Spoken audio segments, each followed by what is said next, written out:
FBI, Most Wanted has never found a way to move forward after losing one of its most popular characters.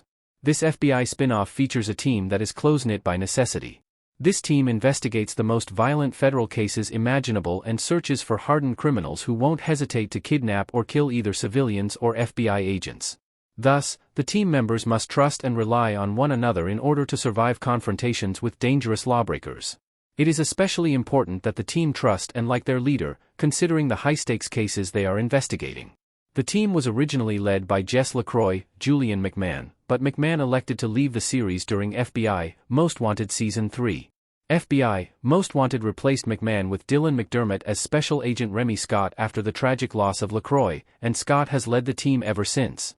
FBI, Most Wanted has been confirmed for Season 6, with Scott again leading the way even though his character has been underdeveloped in the 3 years he has been in charge of the team. Julian McMahon's exit was spectacularly mishandled by FBI, Most Wanted.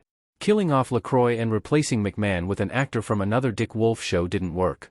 It was well publicized that McMahon had elected not to renew his contract, yet his exit was rushed and unnecessarily final.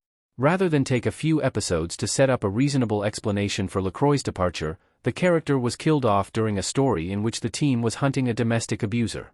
LaCroix stood between the abuser and his intended target and was shot fatally in the neck. This led to powerful scenes in which the team had to inform LaCroix's family of his death, but was ultimately disappointing because it was unnecessary to make the ending so permanent. LaCroix could have been seriously injured and sent away to rehab, which would have allowed for the possibility of guest appearances in the future. This would have preserved the drama and shock of his exit without destroying the possibility of LaCroix returning. Killing the character off made it more difficult to accept his replacement.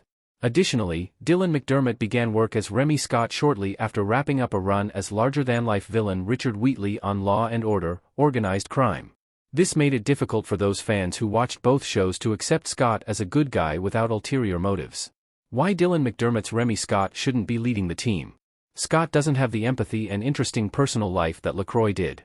FBI Most Wanted Remy Scott, Dylan McDermott, holding a gun in the woods.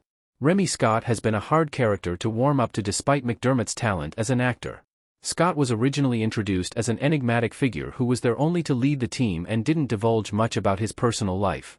This lack of information made him far less relatable, and his leadership style didn't help matters. While LaCroix was an empathetic leader who bonded with his team, Scott tended to be harsh and intense. Scott's communication style was especially off-putting during his early episodes, as he did not appear to be sensitive to the team's grief over LaCroix's death.